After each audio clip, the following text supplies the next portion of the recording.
start with intensity, energy, and direct. Or are you relaying? No, seriously. Who are you when no one's watching? Who are you when your back's against the wall? Are you living as the champion you be, or just reacting to life like a puppet on strings? Pause, deep eye contact, slow. Most people are stuck, not because they lack goals or hustle, or stuck at trying to change their life without first shifting their identity. Raise voice, bring energy up again. You want to control, take of your mind, your emotion results. Then you must shift your identity and master your state. Let me ask you a question. Have you ever walked into a room on a freezing winter morning and felt the warmth hug you? Because the thermostat was set just right. Maybe you've walked into a sweltering room in the summer inside, and relief is the cool air wrapped around you because the thermostat was already doing its job. That little dial on the wall controls the entire climate of your space silently, powerfully, without much thought from you. Now imagine if your identity was that thermostat, but instead of controlling the room temperature, it controls your results, your decisions, your emotions, your relationships. Let that sink in, because the truth is, your identity is setting the tone and the limits of your entire life, just like that thermostat. See, most people don't realize this. They think they're struggling because of lack of time or opportunity or resources. But more often than not, what they're really struggling with is their own identity setting. It's locked in at a certain level. No matter how much effort they put in, their life keeps snapping back to match that internal setting. Think of it like this. The thermostat in your room is set to 70 degrees and you open all the windows, the cold air might flood in temporarily. But what happens? The thermostat kicks in and brings the room back to 70. Same thing happens if the room starts overheating. That thermostat brings it back to what it's set at. So here's the $1,000,000 question. What's the thermostat setting of your identity right now? Let me give you a real life example. Take someone who identifies as a middle class. They win some money, maybe get a raise or a big bonus. At first, it feels amazing, but give it time. Within a few months, they somehow find ways to spend it all, sabotage, or accidentally lose it. Why? Because their identity thermostat was never set to wealth. It was set to just enough. That extra heat, the identity couldn't sustain it, so it brought them right back down. Now flip the coin. Someone who identifies as fit, disciplined, and energetic might get sick or fall off their workout for a few weeks, maybe gain a few pounds. But that thermostat is set high, so what happens? They don't stay down for long. They bounce back, course correct, and get back in shape. Because who they believe they are doesn't tolerate being off track for too long. The identity thermostat pulls you back. Whether you rise above your current life or fall below it, you always return to your setting. That's why people can go to seminars, read books, make vision boards, scream affirmations, and still go back to the same patterns. Not because they don't want change, but because their identity isn't aligned with that new level. They're trying to upgrade their life without upgrading the thermostat. I'll give you a personal story. Years ago, I knew a man who had struggled with his weight for most of his adult life. He tried everything, diets, gym memberships, even personal trainers, nothing stuck. But one day, something shifted. He didn't just start working out. He started calling himself an athlete. That one word changed everything. He got up earlier. He ate with intention. He trained even when he didn't feel like it. And eventually he lost over 80 pounds. Not just because of what he did, but because of who he believed he was. His thermostat had shifted. His life followed. That's the secret right there. If you don't see yourself as a leader, you'll never lead powerfully. If you don't believe you're worthy of love, you'll settle for relationships that reflect that unworthiness. If your identity is set to, I'm always broke, you'll keep making choices that ensure that thermostat setting is reinforced. So how do you change it? First, you've got to become aware of what it's set to. Listen to the language you use every day. Are you saying things like, I'm always late, I suck with money, I can't lose weight, that's just who I am? Those aren't casual statements, they're identity declarations. Every time you say them, you're locking in your thermostat. Next, decide what temperature you want to live at. What identity must you adopt to live the life you dream about? What's the internal setting of a millionaire, a visionary, a healthy powerhouse, a passionate partner, or a masterful communicator? Then, like setting a new thermostat, you have to repeat that identity with certainty daily. Morning rituals, vision declarations, physical movement, emotional anchoring. All of that reconditions your nervous system to accept that new level as your baseline. Because here's the truth, you don't get what you want, you get who you are. So if you want to shift your life, don't just look at your goals, look at your identity. Upgrade the thermostat and everything else will adjust to match. You are the architect. You are the programmer, and starting today, you get to choose what setting your life runs on. Raise the heat. Your new life starts with a new identity. Have you ever wondered why people can set bold goals, make ambitious plans, even start off with passion and momentum, yet somehow fall right back in old habits? Why is it that someone can say, this is the year I'm going to get fit, and still find themselves hitting snooze instead of hitting the gym by February? Or someone else declares, I'm finally going to take control of my finances, but ends up back in debt just months later? It's not because they're lazy. It's not because they don't care or lack motivation. It's because deep down they're still acting from the same identity. And the truth is, you will always act in alignment with who you believe you are. No matter what you say you want, your actions will consistently match your internal self-image. Let's make this real with an example. Imagine two people offered a cigarette. The first person says, no thanks, I'm trying to quit. The second says, no thanks, I'm not a smoker. Did you catch the difference? The first person is still identifying as a smoker. They're trying to change the behavior, but the identity hasn't shifted. The second person, though, they've changed their identity. They no longer see themselves as a smoker. So the decision to decline isn't even a struggle. It's automatic. It's effortless because their actions are now aligned with their identity. This is why identity is not just a concept. It's the core operating system of your life.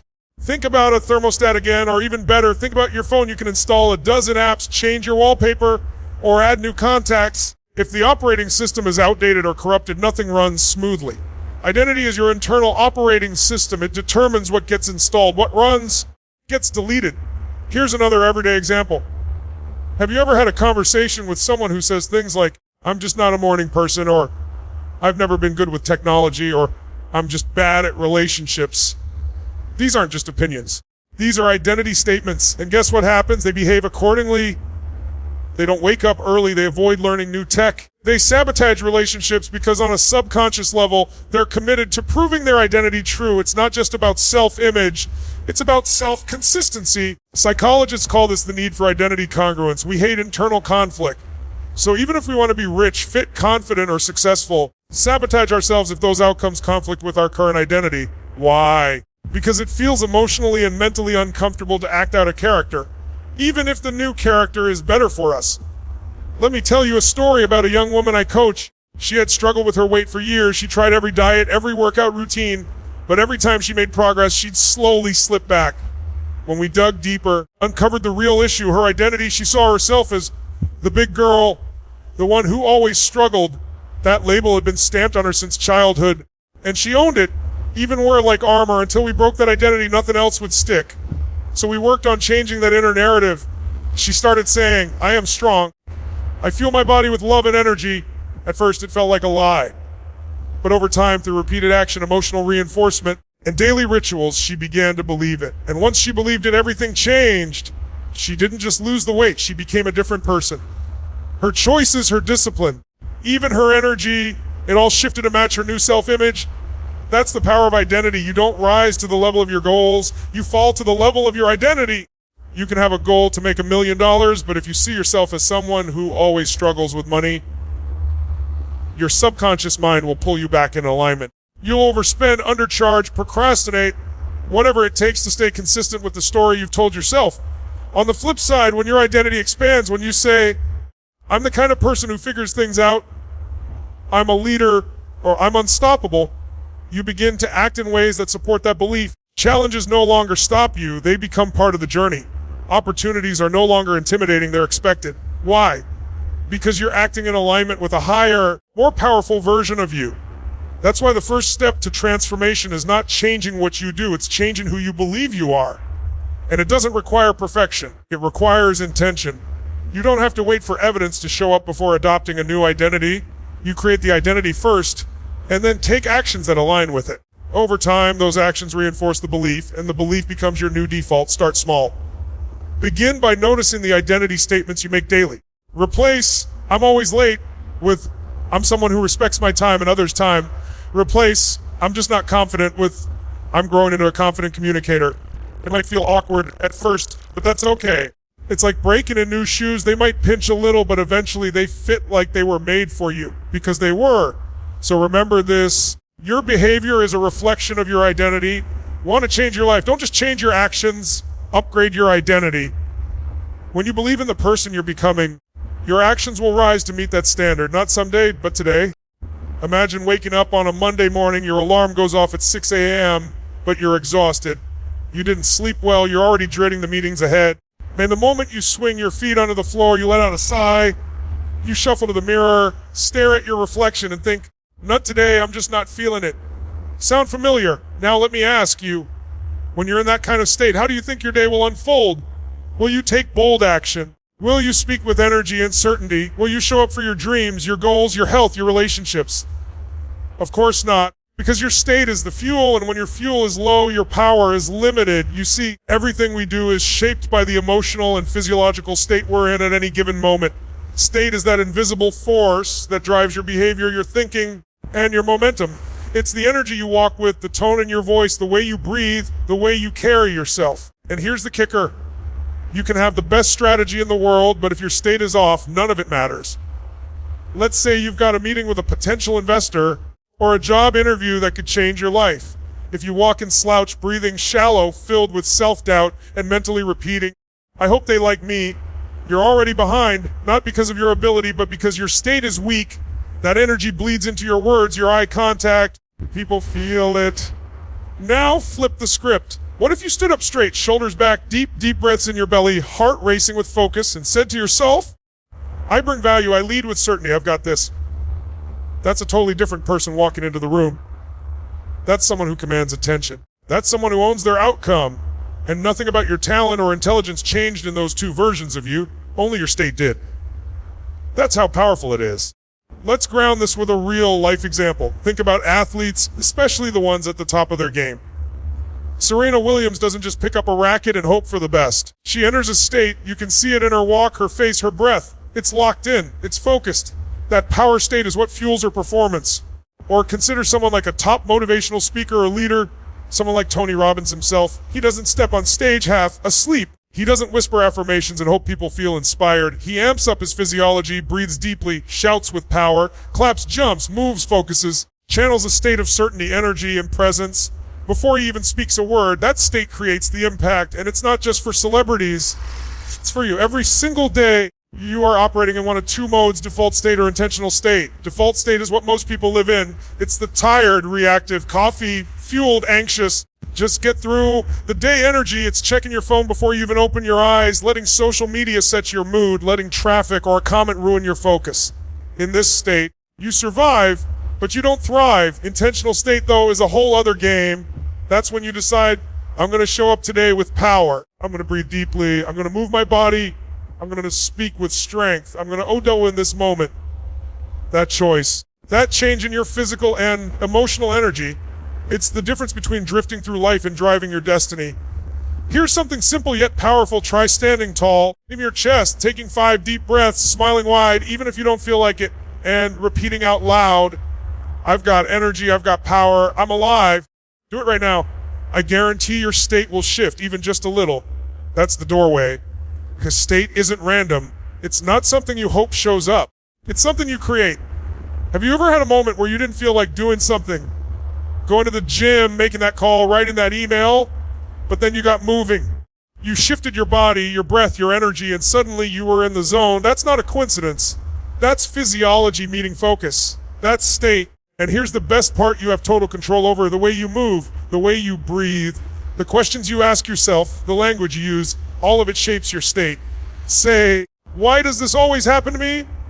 And your state plummets. Say, what can I learn from this? And your state empowers you. People wait for motivation. Motivation is unreliable. State is the engine, and it's always within your reach. So before you chase more goals, more strategies, more tips, ask yourself, what state am I in? Because when you master your state, you unlock your courage, your clarity, your creativity, your connection. When you raise your state, you raise your life. You want to become unstoppable, then stop waiting to feel ready. Stand up, breathe like a leader, speak like a winner, move like a warrior. Fuel your mission with the power of your state and watch how fast the world responds. Picture this. You're lying on the couch after a long day. You're drained, frustrated, maybe even a little discouraged. Your shoulders are slumped, your breathing is shallow, and your face has no expression. You feel stuck, you feel heavy, and if someone asked you how your day went, you'd probably say something like, ugh, it was just one of those days, or now pause. What if I told you that your emotions didn't just shape your posture, but your posture shaped your emotions? What if I told you that in that exact moment you could stand up, shake your body, jump a few times, throw your hands in the air, smile big, even fake a laugh, and suddenly feel completely different? Sounds too simple to be true, right? But this is one of the most underestimated truths of human behavior. Emotion, the way you move, the way you carry your body literally creates your emotional state. We don't just feel and then move, we move and then we feel. Think about it. When someone is depressed, how do they hold themselves? Shoulders hunched forward, head down, slow movements, quiet tone of voice. If you saw them across the room without hearing a word, you'd know something's off just by their body language. On the other hand, someone who's confident and joyful, they walk with energy, head up, chest open, breathing deep.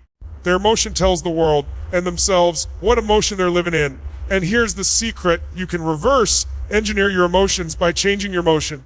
I remember coaching a young entrepreneur who was stuck in a rut. He was struggling with rejection, procrastinating on sales calls, and constantly telling himself, maybe I'm not cut out for this. He came to me looking for a mindset shift. But I didn't start with his beliefs. I started with his body. I had him get up, move around, punch the air, jump up and down, shout empowering words with passion. It took less than 3 minutes, and his face changed. His eyes lit up, his voice gained energy. His shoulders pulled back like a warrior ready for battle. He said, I feel like a different person. And that's exactly it. He didn't just change his thoughts. He changed his state through motion, and that motion unlocked a better emotion. You do it too, you just don't notice it. Have you ever danced in the kitchen to your favorite song and felt joy return like magic? Have you ever gone for a brisk walk when you were angry and felt the tension dissolve by the time you got home? That's not magic, it's motion changing your biochemistry. Your nervous system is deeply connected to your physical movement. When you move with intensity, with intention, with purpose, your body releases endorphins, your brain lights up, your blood flows, and your emotional state resets. You don't need a 2-hour workout or a perfect yoga class to feel this. Sometimes all it takes is 60 seconds of radical movement. Next time you feel stuck, instead of reaching for your phone to scroll or spiraling into self-doubt, try the stand up, shake your arms and legs. Take 5 deep breaths. Roll your shoulders back, smile even if you don't feel like it, say out loud, I've got this. Jump up and down like you're celebrating something. Just do it. Even if it feels silly, you'll feel the shift. Because when you change your emotion has no choice but to follow. There's a reason performers, athletes, and high achievers use rituals before they step into high pressure moments. They don't just prepare mentally, they prepare physically, because the body is the fastest access point to the mind. Tony Robbins himself says it all the time, emotion is created by motion.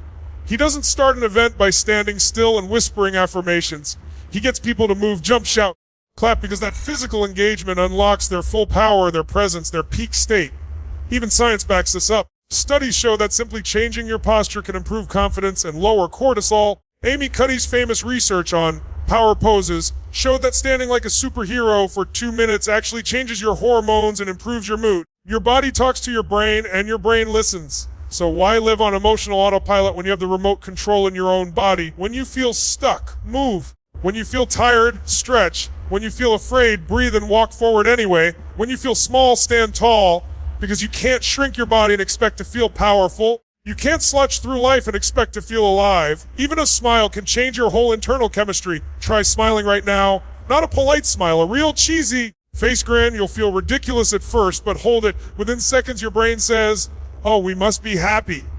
And it starts pumping out the chemicals to match. That's how motion becomes a superpower. So the next time you feel anxious, stressed, overwhelmed, or defeated, before you reach for a solution outside yourself, remember, the most powerful tool is already with you. You don't have to wait to feel better. You can move better and the feeling will follow. Because motion to emotion. When you move with power, you live with power. You don't need perfect conditions. You need perfect motion. Start there and everything changes. Words are not just sounds or letters arranged into sentences. They are the blueprint of your reality. Every thought you think, every phrase you repeat, every story you tell yourself or others is sculpting the world you live in. Your words are not simply reflections of what you believe. They are the architects of what you become. When a child hears, you're so smart, again and again, they begin to act in accordance with that identity. They take pride in learning, take initiative in solving problems, and raise their hand in class without hesitation. Why? Because those words have planted an identity in their mind. Now imagine another child who constantly hears, you're so difficult, you'll never get it right. Those words aren't just sound, they become truth. That child grows into someone who questions their value, hesitates to try, and fears making mistakes, not because of who they are, but because of what they've been told. Now fast forward to you. What are the words you say to yourself on repeat? Are you feeding your identity with strength or stripping it down with self-doubt? Do you say things like, I'm just not good with money, I'm terrible at public speaking, I'm always tired, or I never catch a break? If so, you're not describing your reality, you're creating it. Your brain listens to everything you say, and it takes your word as command. It doesn't filter it, question it, correct you. If you say, I'm overwhelmed, your brain goes, okay, let's find reasons to feel overwhelmed. If you say, I always figure it out, your mind immediately begins scanning for solutions. This isn't about toxic positivity. This is about linguistic conditioning. Your language either empowers you or imprisons you. Let's take a real life example. Imagine someone going through a breakup. They could say, I was abandoned. Or they could say, I was set free to discover my true self. Same situation. Radically different emotional impact. One creates pain and powerlessness. The other opens the door to healing growth. Ownership. The words you choose determine whether you spiral downward or rise stronger. And it's not just the big events, it's the little things. People say things like, I have to go to work, I should eat healthier, or I need to lose weight. Those are words of obligation, pressure, and guilt. Change that to, I get to go to work, I choose to eat foods that give me energy, or I'm committed to becoming strong and healthy. Feel the difference. The shift in language isn't small, it's seismic. Because words are tied directly to emotions, and emotions are tied directly to action. The most powerful exercise I've ever done with clients is a language detox. For 24 hours, they eliminate disempowering words like can't, should, have to, always, and never. Instead, they consciously choose language that reinforces strength, flexibility, and choice. By the end of the day, their energy is different. They feel more in control, more alive, more intentional, just from shifting their vocabulary. Words are like seeds. Plant negative ones and you'll harvest weeds of doubt, fear, and limitation. Plant empowering ones and you grow forests of courage, resilience, and possibility. You speak your life into existence, word by word, phrase by phrase. There's a reason every great leader, speaker, or transformational figure in history has understood the power of words. Martin Luther King Jr. didn't say, I have a complaint. He said, I have a dream. Those 4 words didn't just ignite hope in millions, they shifted a nation's consciousness. Why? Because words don't just inspire, they direct energy.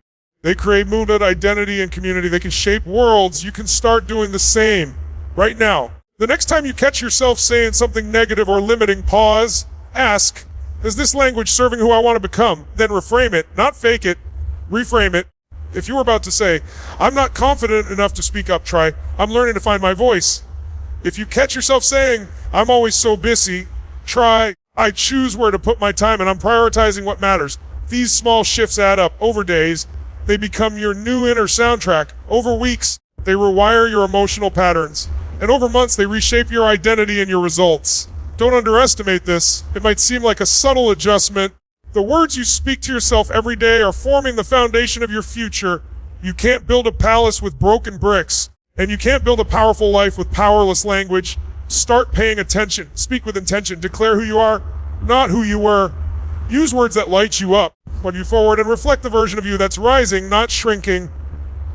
Replace judgment with curiosity, fear with faith, pressure with purpose. The world you want to live in, your relationships, your health, your wealth, your freedom starts not out there, but in here, in your mind and your mouth. Your words matter. So speak like it. Speak as the person you're becoming.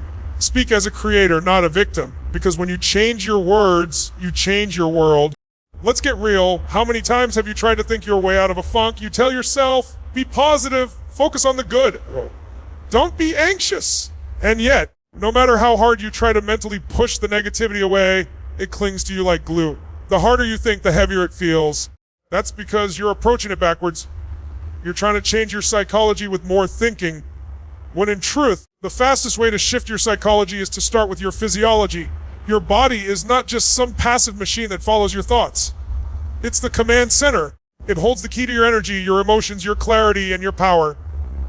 And when you shift your physiology, your breath, your posture, your movement, your mind follows. Every single time. Let me give you a real life example you instantly relate to. Picture yourself slouched on the couch after a long day. Your shoulders are forward, your head is down, your breath is shallow, and you're barely moving. Now tell me, do you feel confident, energized, excited about your future? Of course not. Your body posture is signaling to your brain that it's time to shut down, to feel low, to conserve energy. But now picture yourself standing up tall, feet planted strong, chest lifted, shoulders back. You take 5 deep, slow breaths into your belly, raise your arms high like you just won the race, and let out a loud, joyful whys! Can you feel the energy shift? The same problems might still exist, but you are no longer the same, because your physiology just changed your psychology. Think about any time you've been nervous, maybe before a speech, an interview, a big date. What did your body do? You probably got sweaty, started breathing shallow, pacing, maybe clenching your fists. That was your body leading your mind into fear. But what if, in that moment, you had taken control? What if you had stood tall, taken a few strong rhythmic breaths, focused your eyes upward and started moving with certainty? The nerves would have diminished. You would have felt more grounded, more present. Why? Because your body led your mind into strength. Tony Robbins says it best, emotion is created by motion. And behind that is a deeper truth. Psychology is the servant of physiology. Most people try to motivate themselves with thoughts, but it's so much easier to move your body first and let the thoughts follow. Let's bring in an everyday example. Imagine someone waking up feeling sluggish. It's early, it's dark. They drag themselves out of bed and move like a zombie toward the coffee maker. Their breathing is tight. They're already repeating in their mind, I'm so tired. That's one kind of morning. Now imagine a different version of that same person.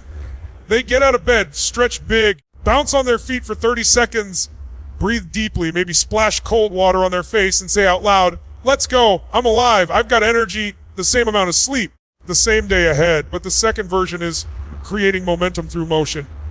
The difference isn't discipline or willpower, it's a different relationship with their physiology. Here's the science behind it. Your nervous system is constantly scanning your body for clues about how to feel. Your posture affects hormone levels. Studies have shown that standing in a power pose for just 2 minutes can boost testosterone and reduce cortisol. That's not opinion, that's measurable biology. So when you slouch, breathe shallow, and shrink your body, you're literally dialing up stress. But when you expand, breathe deep, and move strong, you dial up confidence, energy, and presence. It's not about pretending, it's about priming. Want to be more productive, move like a productive person. Want to be more loving, open your heart literally, relax your chest and breathe deeply. Want to feel powerful, stand like someone who owns the room. Because the way you use your body is the most immediate tool to change your inner world. And guess what? You don't have to wait for motivation. Motivation comes when you take physical action, not before. That's why the most powerful rituals on earth begin with physical engagement. From athletes doing warm-ups before a game, to singers doing vocal and breathing exercises, to monks doing mindful movement before meditation. The body leads, the mind follows. So here's your challenge. Before you try to solve the problem, change your body. Before you open that email, shift your breath. Before you walk into that meeting, stand tall, take a deep breath, and choose your posture with power. Before you coach your team, get in a peak state, use your body to unlock your inner leader. This isn't fluff, it's strategy. Because every time you master your physiology, you reclaim control over your mind. You condition yourself to respond, not react. You train your nervous system to serve your mission, not your mood. The next time you feel stuck, don't just sit and think. Stand up, move, breathe, clap, smile, roar, feel the energy return. Let your body become the ignition switch for your power. Physiology first, psychology follows, always. Repetition isn't just something you do to memorize facts for a test. Repetition is how your brain and body decide what's real, what's normal, and what's you. Your identity, the very story you believe about who you are, is not formed by one event. It's built brick by brick through the thoughts you repeat, the emotions you revisit, and the actions you take over and over again. And the truth is, you become whatever you repeat. Let's break that down. Think about brushing your teeth. You don't question it, right? You just do it twice a day, maybe more, not because it's thrilling, but because it's a habit. And over time, you don't just say, I brush my teeth. You say, I'm a clean person. I take care of myself. That tiny habit done repeatedly reinforces an identity. Now take that same concept and apply it to bigger parts of life. If you repeatedly tell yourself, I'm bad at public speaking, then every time you're asked to speak, your brain goes, yup, this isn't for me. And your body reacts accordingly. You feel nervous, you stumble, and you prove yourself right. Why? Because you've rehearsed that identity in your mind over and over again. You've told the story, felt the fear, backed away from the challenge, and now it's become who you believe you are. But here's the empowering part. You can use repetition to break any identity and build a new one. Imagine someone who's always identified as the shy one.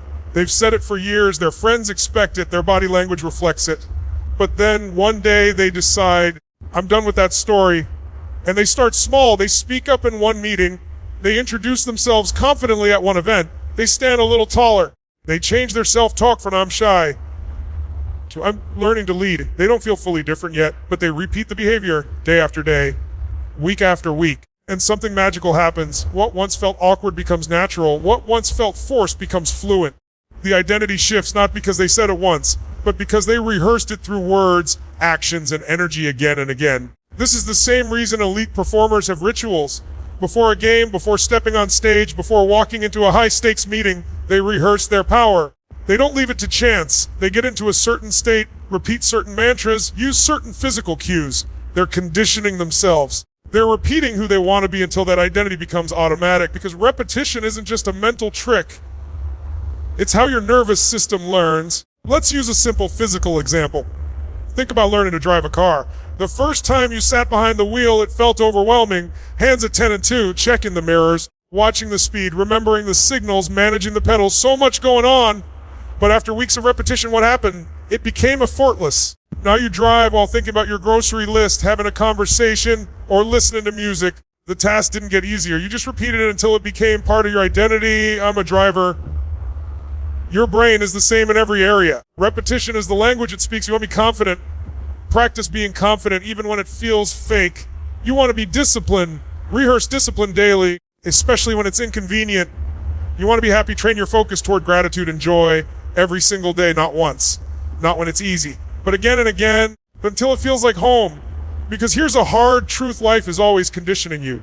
Every day you're repeating something. Every day you're casting votes for the kind of person you believe you are. And if you're not intentional about that repetition, your environment, your old patterns, and your fears will decide it for you. You say, "But I've always been this way." No, you've just repeated a certain way of thinking, feeling, acting long enough that it became your identity. But identity is not a prison, it's a pattern, and patterns can be rewired. This is why affirmations work, not because they're magic words, but because they're repeated instructions to your subconscious. If you say every morning, "I am strong, I am focused, I am unstoppable," and you say it with intensity, with emotion, while moving your body with power, you're not just speaking. You're training your nervous system. You're rehearsing your future self. And guess what? The more you repeat it, the more your brain says, "Got it. This is who we are now." It's not about faking it. It's about training for it. So ask yourself right now, what have I been rehearsing without even realizing it? Fear. Not excuses. Or am I rehearsing courage, confidence, and growth? Because what you repeat, you become. You don't have to be perfect to shift your identity. You just have to be consistent. Repetition builds belief. Belief builds behavior. Behavior builds identity. And once you start showing up as that next level version of you over and over, it stops being an act. It starts being real. You don't need a miracle. A pattern. Choose it. Repeat it. Own it. Because your identity is not fixed. It's a muscle. And every rep matters. Look around you right now. The room, you people you interact with, the smells, the energy in your space. All of it is shaping who you are becoming. Maybe most people think identity is your power, decisions, or discipline. But here's the truth. Maybe your external environment is external identity, whether you're aware of it or not. It's not just what's going on inside, you're on around you. Let's take a simple example. Have you ever walked into a clean, organized, beautiful space and felt more clear, more calm? Maybe it's a hotel room with crisp white sheets and fresh lighting. Or a coffee shop where people are quiet, mud sort, and there's a creative buzz in the air. Suddenly you feel inspired. You sit taller. You open your laptop with purpose. You feel because something in your DNA shifted. Because the environment triggered a higher version of you. Now flip the scene. Think of a cluttered room. Dark light is in the background. You walk in, your energy drops. You feel distracted, maybe irritated. You tell yourself you'll get things done, but not. You stall, you procrastinate, you lose momentum. Same person, different space, different identity activated. Because your environment is a mirror evidence who you are right now and pulls you toward who you're becoming. If you surround yourself with chaos, you absorb chaos. If you immerse yourself in order, grows you begin to reflect that in your own state. And it's not just physical space. It's people too. Think about your closest 5 relationships you speak to the most. What kind of conversations do you have? Are they about possibility or problems? About action or excuses? Do they celebrate poke holes in your dreams? Because whether you realize it or not, your identity is being shaped in those conversations. You tell a friend you're thinking, they respond with, "That's risky, man. Maybe wait until things settle down." Boom. Hesitation planted. Or you tell someone you want to get in shape. "Yeah, right." That's a seed of doubt dropped right into your subconscious. But imagine instead someone who hears yours, "Go for it. You've got this." What's your first step? Suddenly you feel lifted, supported, more real. You start becoming the version of your take action because your environment reinforced that identity. Let me give you a story. There was a guy named Mike who wanted to get healthy, but all his friends drank every weekend. His fridge was filled with junk food. His apartment was dark and unmotivated. He kept slipping. Why? Because his environment kept pulling him back into his old self. So he did something radical. He got rid of all the alcohol, joined it. He rearranged his living room to feel lighter and more inspiring, started putting motivational quotes on his bathroom mirror. Within 60 days, he lost waking up at 5 a.m. to work on his goal. What changed? Not his genes, not his willpower. His environment changed his identity. Here's the secret. Your environment can be a transformation or a trap for stagnation. Want to become more focused? Remove the distractions from your space. Hide your phone. Create a dedicated area environment. Work for your goals, not against them. Want to be healthier? Maybe that just buy a gym membership. Sorrow of love working out. Fill your kitchen with clean, nourishing food. Put your running shoes by the door. You're not just making a habit, you're through physical triggers. It's the same with language. If the people around you constantly complain, maybe use scarcity-based phrases, or you're in a circle where people say things like, "What's your next move?" Or "How can I support you?" You rise. Your environment sets the emotional tone for your identity. Even digital environments matter. What's on your social media feed? What kinds of content are you exposing yourself to daily? If you're scrolling through negativity, drama, or fear-driven media, you're wiring your brain duper in survival. But if you fill your world with content that empowers, educates, and elevates, you feed your growth identity. Your job is to become a curator of your environment. Be rooted in the people, places, and patterns that don't serve your highest self. That doesn't mean cutting people off. It means being intentional about who gets access to your energy. Because if you want to shift your identity, don't just work harder. Build a world around you. Future self feel normal. You shouldn't need willpower every day. Your environment should pull you forward to win. Easy to win. Surround yourself with people and spaces that reflect where you're going, not where you've been. Because in the end, you rise or fall to your environment. It's not a luxury, it's a necessity. Change your space. Elevate your circle. Choose your energy. Because when you shift your environment, your identity has no choice but to evolve.